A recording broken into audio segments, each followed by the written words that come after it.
of the West.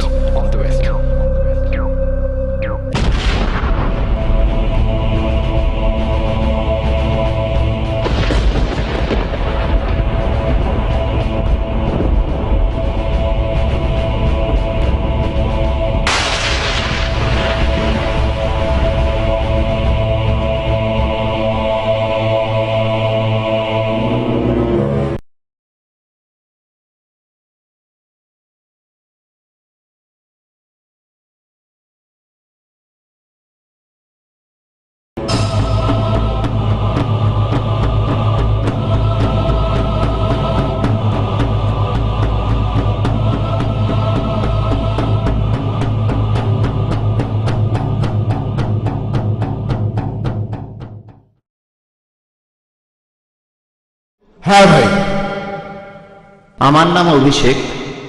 আমি 14 বছর বয়সে বাসায় ঝগড়াঝাটি করে পালিয়ে গিয়েছিলাম। সৌদি আরবের এক লোক আমাকে তখন কেরালায় নিয়ে যায়। তার কাছে ইসলাম সম্পর্কে জেনেছি। 2 বছর আগে আমি ইসলাম ধর্ম গ্রহণ করেছি।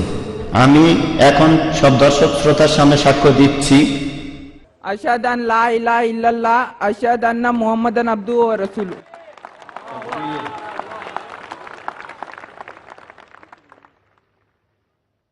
আপনার প্রশ্নটা, আপনি কি কোনো প্রশ্ন করবেন? না স্যার। ডক্টর জাকির কিছু বলবেন? হ্যাঁ ভাই, আপনাকে অভিনন্দন জানাই, আপনাকে স্বাগত জানাই এই শান্তির ধর্মে। আর আপনিও সাক্ষী দিতে পারেন যে সৌদিরা তরবারি ব্যবহার করেনি। আপনাকে কি জোরজবস্তি করা হয়েছিল? না। জোরজবস্তি না। বা বন্দুক? না, আমি স্বেচ্ছায় মাশাআল্লাহ। মুসলিম হয়েছি। মাশাআল্লাহ, উনি স্বেচ্ছায় মুসলিম হয়েছেন। আপনাকে কোরআনের একটা অনুবাদ দিতে চাই, আপনি কি স্টেজে আসবেন? আমি এখানে প্রথম লেকচার দিয়েছিলাম 8 দিন আগে। সেদিন এক বোন ইসলাম গ্রহণ করেছিলেন, আমি তার চেহারাটা দেখতে পাইনি।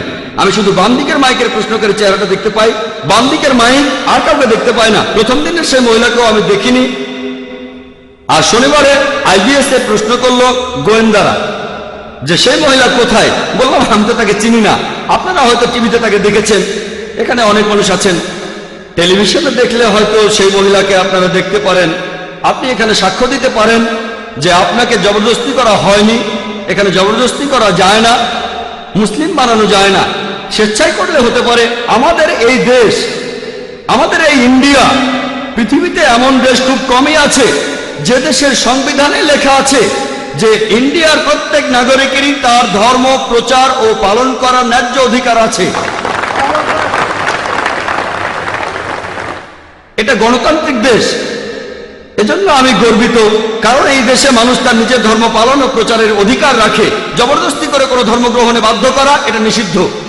ইন্ডিয়ার সরকারের আইন অনুযায়ী এটা নিষিদ্ধ, আর ইসলাম অনুযায়ী এটা নিষিদ্ধ। জবরদস্তি করে কাউকে ইসলাম গ্রহণ করানো যাবে না। আপনি তাকে বোঝান, সে যদি বোঝে তাহলে খুব ভালো, আর রাজি না হলেও কোনো সমস্যা নেই। তবে কিয়ামতের দিন আমি আল্লাহর কাছে এই কথা বলতে পারবো যে আমি আপনাদের মাঝে ধর্ম প্রচার করেছি। ইসলাম গ্রহণ করার জন্য আপনাকে ধন্যবাদ, অনেক ধন্যবাদ। এবারের প্রশ্ন মহিলাদের মধ্যে থেকে। গুড ইভিনিং স্যার, আমি ডক্টর পূজা, পেশায় ফিজিওথেরাপিস্ট। স্যার, আপনি আপনার লেকচারে এই কথাগুলো বলেছিলেন, আমি সেগুলো আরেকবার বলছি। আপনি বলেছেন যে সব মুসলিম যদি চরমপন্থী হয় তাহলে মানুষের সমস্যাগুলোর সমাধান হবে। আমি ছোট একটা কারেকশন করেছি, আপনার চাইতে আমি অনেক ছোট, সেজন্য ক্ষমা চাইছি। তবে আমার কাছে মনে হয় যে আপনি যদি এভাবে বলতেন তাহলে কথাটা আরো গ্রহণযোগ্য হতো। যদি সব মানুষ চরমপন্থী হয় তাহলে মানুষের সমস্যাগুলোর সমাধান হবে। হতে পারে সেই মানুষ মুসলিম বা হিন্দু বা খ্রিস্টান বা অন্য ধর্মের। ডক্টর পূজা খুব সুন্দর প্রশ্ন করেছেন। আমি ভুল বলে থাকলে সেটা স্বীকার করতে কোনো আপত্তি নেই। এই প্রশ্নোত্তর পর্বটা সেজন্যই, যদি বলি 2 + 2 = 5, আপনি শুধরে দিতে পারেন যে 5 না 4। আমি একজন মানুষ, আমি কম্পিউটার না, আর আমারও ভুল হতে পারে। সেজন্য প্রশ্নোত্তর পর্বের ব্যবস্থা করা হয়েছে। কিন্তু আপনার মন্তব্যটা সম্পর্কে বলি, আমি বলেছি সবাই যদি চরমপন্থী মুসলিম হয় সব সমস্যার সমাধান হবে। আপনি সেটা শুধরে দিয়ে বললেন যে আমি যদি এখানে বলতাম যে সব মানুষ যদি চরমপন্থী হয় সব সমস্যার সমাধান হবে, চরমপন্থী হবে কোন ক্ষেত্রে? যেভাবে যেভাবে আপনি বলেছেন, যেভাবে আচ্ছা। আপনি যেমনটা বলেছেন, চরম পরোপকারী, চরম বোন, যদি দয়ালু। আমার লেকচারটা শুনে থাকেন, আমি বলেছি যে চরমপন্থী মুসলিম সেই হতে পারে যে চরম দয়ালু, চরম ক্ষমাশীল, চরম পরোপকারী, চরমভাবে সৎ, চরম ন্যায়বান। একজন ডাকাতও তো চরমপন্থী হতে পারে, যে ডাকাতি করে। ধর্ষকও চরমপন্থী হতে পারে। যদি বলি সবাই চরমপন্থী হলে সমাধান, তাহলে সেই ধর্ষক খুশি হবে, সে তো একজন চরমপন্থী ধর্ষক, তাই না? অথবা একজন চরমপন্থী সন্ত্রাসী, এটা অন্য অর্থে। অপরাধীদের সন্ত্রস্ত করার কথা এখানে বলছি না, নিরীহ মানুষকে সন্ত্রস্ত করার কথা বলছি। কারণ সাধারণত সন্ত্রাসী বলতে বোঝানো হয় যারা নিরীহ মানুষকে সন্ত্রস্ত করে। এদিক থেকে কোনো মুসলিমেরই সন্ত্রাসী হওয়া উচিত না। বোন, আমি যদি পুরো ব্যাপারটা অনুবাদ করি তাহলে আপনি ভালোভাবে বুঝতে পারবেন। আমি যেটা বলেছিলাম, প্রত্যেক মানুষ যদি চরমপন্থী মুসলিম হয়, অর্থাৎ যদি প্রত্যেক মানুষ একেবারে চরমভাবে শান্তিকামী হয়, আল্লাহর কাছে আত্মসমর্পণ করে, তাহলে মানুষের সব সমস্যার সমাধান হবে।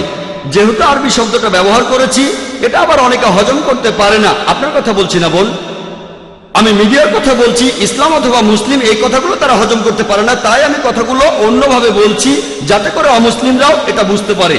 যদি প্রত্যেক মানুষ একেবারে চরমভাবে শান্তিকামী হয়, আল্লাহর কাছে নিজের ইচ্ছাকে সমর্পণ করে, মানুষের সব সমস্যার সমাধান হবে।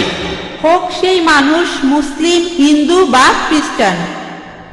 এরপরে যদি বলেন হোক সে হিন্দু, মুসলিম, খ্রিস্টান, ধর্ষক, ডাকাত, তাহলে কোনো কাজ হবে না বোন। কারণ মুসলিম মানে যে আল্লাহর কাছে আত্মসমর্পণ করে, তাকে মুসলিম হতেই হবে।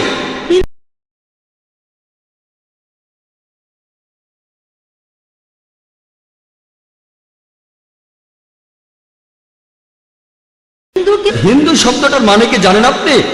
হিন্দু হলো একটা ভৌগোলিক অবস্থান। হিন্দু মানে সেই মানুষগুলো যারা থাকে ইন্ডিয়ায়। এভাবে বললে আমিও একজন হিন্দু বোন, আমিও একজন হিন্দু মুসলিম ভৌগোলিক অবস্থানের দিক থেকে। তবে এই হিন্দু শব্দটা প্রথম ব্যবহার করেছে আরবরা যখন তারা ইন্ডিয়ায় এসেছিল। যখন সৌদি আরবে গিয়েছিলাম তারা বলে হিন্দিয়া, হিন্দিয়া, হিন্দু। এটা জানেন, হিন্দু বলতে ভৌগোলিক অবস্থানকে বোঝানো হয়, কিন্তু এখন শব্দটাকে ভুল অর্থে প্রয়োগ করা হয় একটা ধর্মকে বোঝানোর জন্য।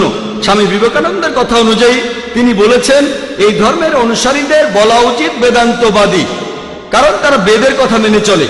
হিন্দু শব্দটা একটা মিসনোমার। বিশেষজ্ঞদের জিজ্ঞেস করেন, আপনি বললেন একজন হিন্দু কি মুসলিম হতে পারে? ভৌগোলিক অবস্থান বললে আমি একজন হিন্দু, আমি ইন্ডিয়াতে বাস করি, আল্লাহর কাছে আত্মসমর্পণ করেছি, আমি একজন শান্তিকামী মানুষ। তবে প্রত্যেক মানুষ, এক মিনিট বোন, এক মিনিট, আমেরিকানরাও ভালো মানুষ হতে পারে, ইংরেজরাও ভালো মানুষ হতে পারে। যদি বলি পৃথিবীর সব মানুষ ইন্ডিয়ায় থাকবে, সেটা এখানে সম্ভব হচ্ছে না, তাহলে সবাই হিন্দু হতে পারছে না। বোন, আগে উত্তরটা শেষ করতে দেন। আপনি প্রশ্ন করেছেন, আমি সেটার উত্তর দিচ্ছি। আপনি প্রশ্ন করেছেন, আমি উত্তর দিচ্ছি।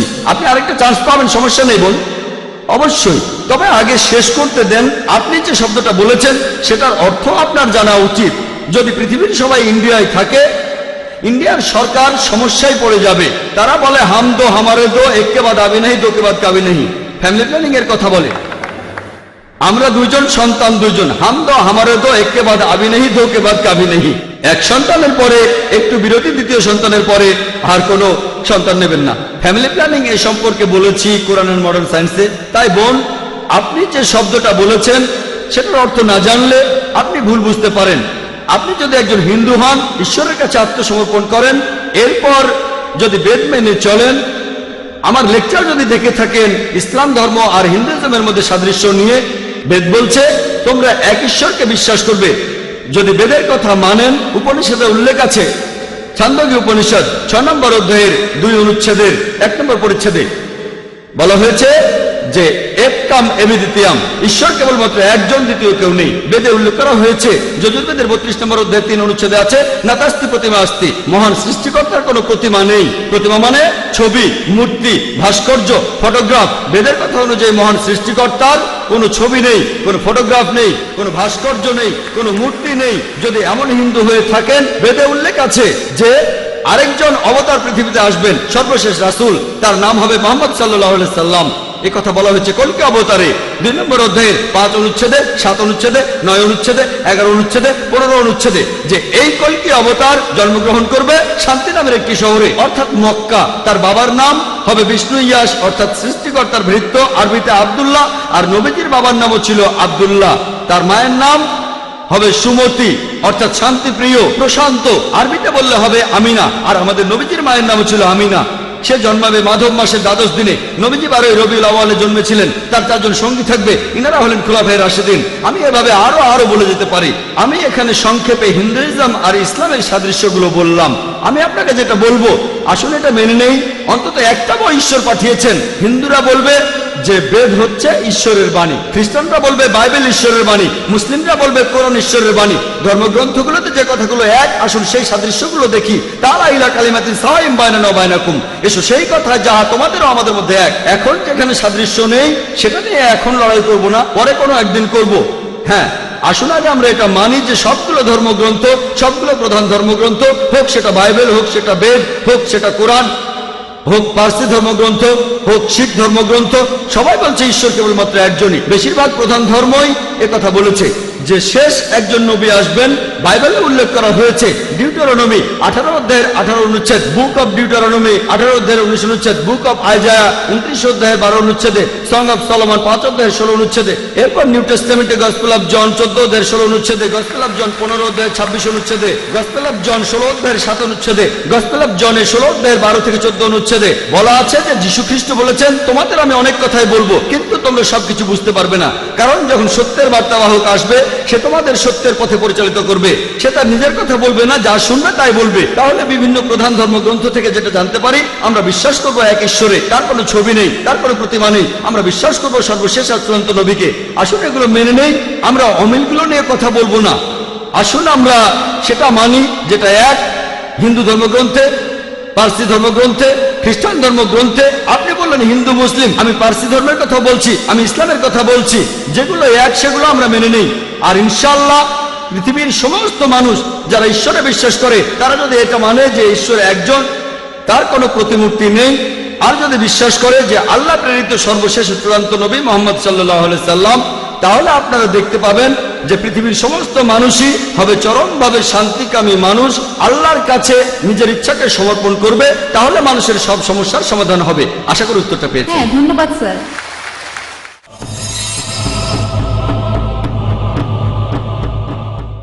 আসসালামু আলাইকুম ওয়া রাহমাতুল্লাহি ওয়া বারাকাতুহু। আমি মোহাম্মদ বদরুদ্দোজা নদভী, আপনারা দেখছেন পিস টিভি বাংলা।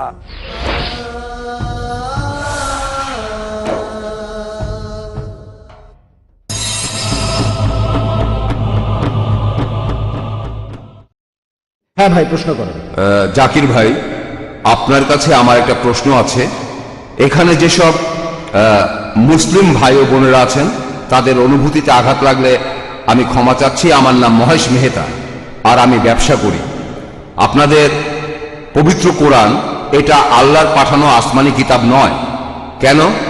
কারণ হলো, আগে যে তাওরাত, ইনজিল, জাবুর এসেছে, তাওরাত মুসার উপর নাজিল হয়েছিল, জাবুর দাউদের উপর নাজিল হয়েছিল, আর যিশুর উপর নাজিল হয়েছিল ইনজিল। এই কিতাবগুলো বিকৃত হয়ে গেছে। 3টা কিতাবই আপনারা মুসলিমরা বলেন বইগুলো বিকৃত হয়ে গেছে। আর এছাড়াও আপনারা দেখবেন কোরআনে আহলে কিতাব বলে সম্বোধন করা হয়েছে ইহুদি ধর্মের অনুসারীদের আর খ্রিস্টানদেরকে। তাহলে যে বইটা মানে পবিত্র কোরআন আল্লাহ লিখেছেন, সেখানে তিনি বলবেন শ্রীকৃষ্ণের মতো, যেমন ভগবত গীতা, এটা করার এটা করো না। তাই এই কিতাবটা একজন মানুষই লিখেছে। এখানে 25 জন নবীর নাম আছে, সেগুলো বাইবেলেও আছে সবগুলো। এই নবীদের নামগুলোই কোরআনে আছে। তাই আমার মনে হয় যে আল্লাহ তো অনেক বড়, তিনি পুরো বিশ্ব ব্রহ্মাণ্ড বানিয়েছেন। তিনি কখনো এভাবে বলবেন না যে এরা ইহুদি বা এরা খ্রিস্টান, কারণ ইহুদি বা খ্রিস্টানরা তো তারই সৃষ্টি। আমার মনে হয় এই পবিত্র কোরআন কোনো মানুষই লিখেছে। এছাড়াও আমি আরেকটা প্রশ্ন করতে চাই। 1 মিনিট ভাই। হ্যাঁ, উনি আগে উত্তর দিক, তারপর আচ্ছা। আপনি আবার প্রশ্ন করুন। আচ্ছা ভাই, আপনি প্রশ্ন করলেন, আর সত্যি বলতে আমি মহেশ ভাইকে চিনি সেই 1991 সাল থেকে। হ্যাঁ, তিনি আইআরএফ থেকে মুসলিমদের চাইতেও বেশি ভিডিও ক্যাসেট নিয়েছেন, তাই আইআরএফ এ ভিডিও ক্যাসেট আর লিটারেচারের লিস্টে তার নামই সবার আগে আছে। মহেশ ভাই প্রশ্ন করলেন যে আগের আসমানি কিতাবগুলো কোরআন যেমন বলছে তাওরাত, জাবুর, ইনজিল দেওয়া হয়েছিল মুসাকে, দাউদকে আর যীশু খ্রিস্টকে, মুসলিমরা বলে এগুলো বিকৃত হয়ে গেছে। তাহলে পবিত্র কোরআনে যখন ইহুদিদের কথা বলা হয়েছে যে হে কিতাবীগণ, ইহুদি আর খ্রিস্টানরা যখন তাদের এভাবে সম্বোধন করা হচ্ছে, তাহলে কোরআনও কি কোনো মানুষ লিখেছে? ঠিক। আপনার প্রশ্নটা হলো ইহুদি আর খ্রিস্টানদের সম্পর্কে বলা হয়েছে কেন? আপনি যদি আমার আগের লেকচারটা শুনে থাকেন, is the Quran God's word, আপনি কি সেখানে ছিলেন? না, আমি সেখানে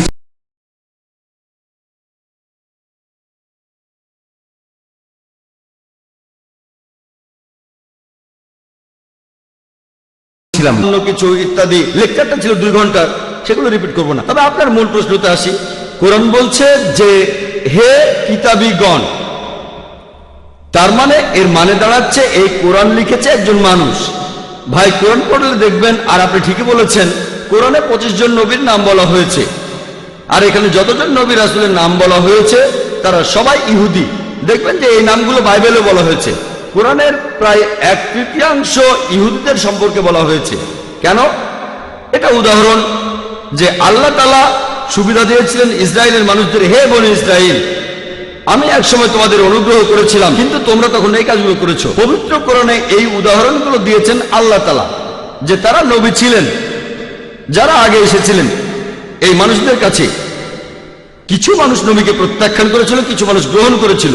এখানে উদাহরণ দিতে গিয়ে বলা হয়েছে কুল ইয়া আহলাল কিতাব, বলো হে কিতাবীগণ, তাআলা ইলা কালিমাতিন সাওয়াইন বাইনানা ওয়া বাইনাকুম, এসো সেই কথায় যাহা আমাদের ও তোমাদের মধ্যে এক। তাহলে কোরআন এখানে মুসলিমদের বলছে যে তোমরা কিতাবীদের সাথে এ বিষয়ে কথা বলবে। কিতাবীগণ মানে যারা আসমানি কিতাব পেয়েছে। এখানে পবিত্র কোরআন পরিষ্কার করে বলেছে, যখন কোরআনে আহলে কিতাব বলা হচ্ছে, ইহুদি আর নাসারাদের কথা বলা হচ্ছে, ইহুদি আর খ্রিস্টানদের, তাহলে আল্লাহ বলছেন মুসলিমদের কিতাবীদের সঙ্গে কথা বলতে। আল্লাহ আরো বলেছেন ইয়া আহলাল কিতাব, হে কিতাবীগণ। তার মানে কোরআন এখানে শুধু মুসলিমদের বলছে না, শুধু আরবদের বলছে না, কোরআন এখানে কিতাবীদেরও বলছে।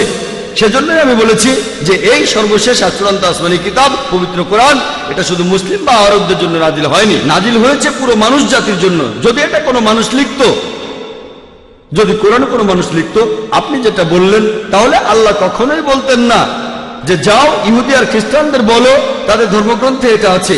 আর সেই সময়ে অনেক মানুষ এটা জানতো না যে অতীতে ইহুদি আর খ্রিস্টানদের কি হয়েছিল। যখন তারা চেক করলো, দেখা গেল সত্যি। এরপর কোরআনে অনেক ভবিষ্যৎবাণীও করা হয়েছে যে পৃথিবীতে ভবিষ্যতে কি ঘটবে। তাহলে এই সমস্ত কথা এগুলো কোনো মানুষ লিখতে পারে না। বিস্তারিত জানার জন্য আমার ভিডিও ক্যাসেট দেখেন, is the Quran God's word. আশা করি উত্তরটা পেয়েছেন। আরেকটা কথা বলবো, আমি 55টারও বেশি দেশে ভ্রমণ করেছি। আপনাদের কোরআন আর হাদিস মূর্তি পূজাকে নিষিদ্ধ করেছে। তবে আপনি অন্য ধর্মগুলো দেখেন, খ্রিস্টান ধর্ম অথবা ধরেন বৌদ্ধ ধর্ম, চাইনিজ ধর্ম, জৈন ধর্ম, অন্য সব ধর্মেই দেখবেন মূর্তি পূজা আছে। আপনারা মুসলিমরা পৃথিবীর সংখ্যার মাত্র 15 থেকে 20% হবেন সব মিলিয়ে, এটা শতকরা হিসাবে। তাহলে অন্যরা কি ভুল করছে? খ্রিস্টান ধর্মটা দেখেন, 1 মিনিট, যে কোনো অ্যাংলিকান চার্চ অথবা Russian orthodox, Greek orthodox, Catholic বা প্রোটেস্ট্যান্ট, চীনে দেখেন অনেক বড় মূর্তি ঈশ্বরের। তাহলে এরা সবাই ভুল? খুবই সুন্দর প্রশ্ন করলেন। তিনি বললেন পৃথিবীতে মুসলিম আনুমানিক 15 থেকে 20%, কেউ বলে 25%, সে যাই হোক, আপনি বললেন 15 থেকে 20%, আচ্ছা মেনে নিলাম। আপনি বললেন যে খ্রিস্টানরা তারা মূর্তি পূজা করে, আমিও একমত। আপনি বললেন যে বৌদ্ধরা বিশাল মূর্তি বানায়, তারা কি সবাই ভুল? ভাই, ইসলামের সংখ্যাগুরু হলে জেতা যায় না। ইসলামে সত্য সবার উপরে। বেশিরভাগ মানুষ এই কয়েকশো বছর আগেও মনে করত পৃথিবী সমতল। বেশিরভাগ, এটা কি জানেন? কয়েকশো বছর আগেও বেশিরভাগ মানুষ মনে করত পৃথিবী সমতল। পৃথিবী কি সমতল ভাই মহেশ? না না। তাহলে বেশিরভাগ মানুষেরও ভুল হতে পারে।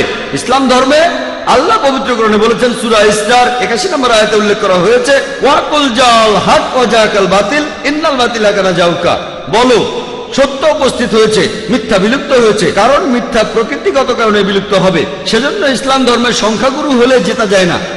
যদি আমেরিকা যান, সেখানে দেখবেন পর্নোগ্রাফি, এটা নিষিদ্ধ না। আপনি এটা বিশ্বাস করেন? না, অনেক না ইউরোপিয়ান না, দেশে এটা আপনি কি দেখা যায়। পর্নোগ্রাফিতে বিশ্বাস করেন? না, আমি বিশ্বাস খুব করি না। ভালো, আপনি তো ভালো মানুষ, আপনাকে অভিনন্দন জানাই। কিন্তু পশ্চিমা বিশ্বের বেশিরভাগ মানুষই পর্নোগ্রাফিতে বিশ্বাস করে। আপনি কি এটা বিশ্বাস করেন? আপনি কি পর্নোগ্রাফি দেখবেন? খুব ভালো, ভালো ছেলে। দেখেন, আপনি সত্যের কাছাকাছি আছেন। সংখ্যাগুরু হলে জেতা যায় না। আপনি তখন বললেন যে খ্রিস্টান ধর্মে সবাই মূর্তি পূজা করে। খ্রিস্টান ধর্মে আসলে মূর্তি পূজা নেই, কিছু খ্রিস্টান মূর্তি পূজা করে, যেমন কিছু মুসলিম ভুল কাজ করে। যদি খ্রিস্টানদের বাইবেল পড়েন, আর আমিও নিশ্চিত যে আপনি বাইবেল পড়েছেন, বাইবেলে উল্লেখ করা আছে, বুক অব ডিউটোরনমি 5 নম্বর অধ্যায়ের 7 থেকে 9 নম্বর অনুচ্ছেদে বলা হয়েছে, তোমরা আমার কোনো প্রতিমূর্তি তৈরি করবে না। মহান স্রষ্টা তিনি বলেছেন, ওল্ড টেস্টামেন্টে আছে, তোমরা আমার কোনো প্রতিমূর্তি তৈরি করবে না, কোনো কিছুই না যেটার সাথে মিল আছে আকাশমণ্ডলের কিছু, পৃথিবীর কিছু, অথবা পৃথিবীর নিচের কিছু। তোমরা তাদের সেবা করবে না, তাদের কাছে নতজানু হবে না, কারণ আমি তোমাদের ঈশ্বর এবং প্রভু খুবই প্রতিহিংসা পরায়ণ। এই কথা আবারও আছে বুক অব এক্সোডাস 20 নম্বর অধ্যায়ের 3 থেকে 5 অনুচ্ছেদে, যে তোমরা আমার কোনো প্রতিমূর্তি তৈরি করবে না, কোনো কিছুই না যার সাথে মিল আছে আকাশের কিছুর, পৃথিবীর কিছুর, অথবা পৃথিবীর নিচের কিছুর। তোমরা এদের সামনে নতজানু হবে না, সেবা করবে না, কারণ আমি তোমাদের ঈশ্বর এবং প্রভু খুবই প্রতিহিংসা পরায়ণ। তাহলে ওল্ড টেস্টামেন্ট অনুযায়ী মূর্তি পূজা নিষিদ্ধ কাজ। আর যীশু খ্রিস্ট নিজেই বলেছেন, এটা আছে গসপেল অফ ম্যাথিউ 5 নম্বর অধ্যায়ের 17 থেকে 20 অনুচ্ছেদে, মনে করো না আমি নবীদের আইন বাতিল করতে এসেছি, এগুলোকে বাতিল করতে আসিনি, পূরণ করতে এসেছি। তোমাদের মধ্যে যদি কেউ কোনো একটা আইন ভাঙে আর অন্য কেউ ভাঙতে বলে, সে তাহলে স্বর্গের রাজ্যে প্রবেশ করতে পারবে না। আর যে এই আইনগুলো মেনে চলবে, সে স্বর্গের রাজ্যে প্রবেশ করতে পারবে। যদি তাদের ন্যায়নিষ্ঠতা গ্রন্থে বলা ন্যায়নিষ্ঠার চাইতে বেশি না হয়, তাহলে তারা স্বর্গের রাজ্যে প্রবেশ করতে পারবে না। তাহলে যীশু খ্রিস্টের কথা অনুযায়ী আপনি যদি স্বর্গের রাজ্যে প্রবেশ করতে চান, আপনাকে তাহলে ওল্ড টেস্টামেন্টের সবগুলো আইন মানতে হবে, মুসা নবীর আইন মানতে হবে। স্রষ্টার কোনো প্রতিমা বানাবেন না। তারপরও মানুষ বানায়, কেন? সব খ্রিস্টানরা কিন্তু বানায় না, প্রোটেস্ট্যান্টরা বানায় না। খ্রিস্টান ধর্ম সম্পর্কে আপনার জ্ঞান বেশ কম, আপনি এখনো ছাত্র। ক্যাথলিকরা এটা করে, তারা মূর্তি বানায়। এই জন্যই প্রোটেস্ট্যান্টরা প্রোটেস্ট করেছিল যে আপনাদের কাজটা ভুল। তাহলে বাইবেলের কথা অনুযায়ী সৃষ্টিকর্তার কোনো প্রতিমা বানাতে পারবেন না। আপনার কথা মানি। বেশিরভাগ হিন্দুই মূর্তি পূজা করে। আমি আগে বলেছিলাম, নাতাস্তি প্রতিমা আস্তি, মহান সৃষ্টিকর্তার কোনো প্রতিমা নেই, কোনো ছবি নেই, কোনো ভাস্কর্য নেই, তার কোনো মূর্তি নেই। আপনি কি মূর্তি পূজা করেন? হ্যাঁ, আমি করি। আচ্ছা, তাহলে তো বেদ মানছেন না। আমি আসলে সবগুলো ধর্মই মানি, সব ধর্মই এক, কারণ মহান ঈশ্বর সবগুলো ধর্ম সম্পর্কেই জানেন। ভাই, আপনি যদি সবগুলো ধর্মই বিশ্বাস করেন, তার মানে আপনি অন্য ধর্ম পালন করছেন কিনা জানি না, তবে হিন্দু ধর্ম পালন করছেন না। আপনি হিন্দু ধর্ম পালন করছেন না। আমি আপনাকে বলি, ঈশ্বর তো ঘুমাচ্ছেন না, তিনি সবই জানেন। তিনি তো সবকিছু সৃষ্টি করেছেন, সবকিছু, তাই তিনি সবগুলো ধর্ম সম্পর্কেই জানেন, যেমন ইসলাম। ভাই, আপনি একবারে একটা প্রশ্ন করেন, লম্বা লাইন দেখা যাচ্ছে, এই প্রশ্নটার উত্তর দিচ্ছি, এরপরে লাইনের পেছনে গিয়ে দাঁড়াবেন, তারপর সময় আসলে প্রশ্ন করবেন, ঠিক আছে? প্রশ্ন করেছেন যে ঈশ্বর কি ঘুমাচ্ছেন? আল্লাহ এই কথার উত্তর দিয়েছেন পবিত্র কোরআনে সূরা বাকারার 255 নম্বর আয়াতে উল্লেখ করা হয়েছে। আল্লাহ বলেছেন, আল্লাহু লা ইলাহা ইল্লা হুয়াল হাইয়ুল কাইয়ুম লা তাখুযুহু সিনাতুন ওয়ালা নাওম, যে আল্লাহ অবিনশ্বর, চিরস্থায়ী, তিনি কারো মুখাপেক্ষী নন, তার নিদ্রার প্রয়োজন হয় না, তন্দ্রা তাকে স্পর্শ করে না, বিশ্রামের প্রয়োজন হয় না। আমাদের ঘুমানোর প্রয়োজন হয়, আমাদের বিশ্রাম নেওয়ার প্রয়োজন হয়, আল্লাহ তাআলার ঘুমানোর প্রয়োজন হয় না। আল্লাহ তাআলা পবিত্র কোরআনে বলেছেন, তিনি যদি চাইতেন তাহলে পৃথিবীর প্রত্যেকটা মানুষকে বানাতে পারতেন মুসলিম হিসেবে, মুসলিম বানাতে পারতেন। আল্লাহর পক্ষে খুবই সোজা, শুধু কুন ফায়াকুন। তবে এই জীবনটা পরকালের জন্য পরীক্ষা। আল্লাহ আপনাকে পরীক্ষা করছেন, আমাকেও পরীক্ষা করছেন। আল্লাহ যদি চান আপনি আর কখনো মূর্তি পূজা করবেন না, তাহলে তো পরীক্ষাটা থাকলো না। পরীক্ষাটা হচ্ছে, আল্লাহ আপনাকে কিছু আইন দিয়েছেন, এখন আপনি সেগুলো মানবেন কি মানবেন না। আপনি নাকি সবগুলো ধর্মই মানেন, কিন্তু আপনি তো হিন্দু ধর্ম মানছেন না, আপনি তো ইসলাম মানছেন না, আপনি তো খ্রিস্টান ধর্ম মানছেন না, শিখ ধর্ম মানছেন না, বৌদ্ধ ধর্ম মানছেন না। আমাকে এমন কোন কথা দেখান যেখানে ধর্মপট বলছে, বৌদ্ধ যে কোনো গ্রন্থ বলছে যে বুদ্ধ তার মূর্তি বানাতে বলেছেন। তিনি কখনোই বলেননি। বুদ্ধ কোথায় বলছেন? আগামীকাল ধরেন কোন মুসলিম যে নবীজি মুহাম্মদ সাল্লাল্লাহু আলাইহি সাল্লামের মূর্তি বানালো, সে যদি মূর্তি বানিয়ে তার পূজা করে, আমি বলবো সেটা ভুল। নবীজি কখনোই তার মূর্তি বানাতে বলেননি। এখন কিছু মানুষ যদি কোনো ভুল কাজ করে থাকে, হোক তারা সংখ্যালঘু বা সংখ্যাগুরু, সেটা তখন সত্যি হয়ে যায় না। গৌতম বুদ্ধ কখনোই তার মূর্তি বানাতে বলেননি। এখন কেউ এই মূর্তিগুলোর বিরুদ্ধে গেলে সে আসলে বৌদ্ধদের ধর্ম পালনে সাহায্য করছে। শুধু বুদ্ধের একটা বিশাল মূর্তি বানিয়েছে বলেই তারা বুদ্ধকে মানে, এমনটা কিন্তু ঠিক না। সেজন্য আমি বলেছি, যদি কোনো ধর্মকে বুঝতে চান, অনুসারীদের দেখবেন না, ভাই মহেশ আমাকে দেখবেন না, ধর্মগ্রন্থগুলোকে দেখেন, পবিত্র কোরআন দেখেন, পবিত্র কোরআন পড়েন, আপনাদের বেদ পড়েন, যেগুলো কমন সেগুলো মেনে চলেন, আর যেগুলো কমন না সেগুলো পরে দেখবেন। আপনি নাকি সব ধর্মই পালন করেন, আপনি তো হিন্দু ধর্ম মানছেন না, খ্রিস্টান ধর্ম মানছেন না, ইসলাম ধর্ম মানছেন না, সবগুলো তো পরের কথা। আমি বলছি অন্তত পক্ষে কমন জিনিসগুলো আপনি মেনে চলেন, যেগুলো কমন না সেটা নিয়ে পরে কথা বলবো। আপনি তো কমন জিনিসগুলো মেনে চলছেন না, সবগুলো মানা তো পরের কথা। যেদিন আপনি মূর্তি পূজা বন্ধ করবেন, সেদিন আমি কথা বলতে পারবো যে আপনি সবগুলো ধর্মের সবচেয়ে প্রধান কথাটা মানছেন। যেদিন আপনি মোহাম্মদ সাল্লাল্লাহু আলাইহি সাল্লামকে সর্বশেষ ও চূড়ান্ত নবী হিসেবে মানবেন, সেদিন বলতে পারবো আপনি বেশিরভাগ প্রধান ধর্মের সবচেয়ে প্রধান দুটো কথা মানছেন। আশা করি উত্তরটা পেয়েছেন। ভাই অভিষেক এসেছেন, যিনি একটু আগেই প্রশ্ন করলেন, তিনি স্টেজের পেছনেই আছেন। তিনি ডক্টর জাকির নায়েকের কাছ থেকে আরেকটা কোরআন নেওয়ার সুযোগটা হারাতে চান না, তাই উনি স্টেজে আসছেন।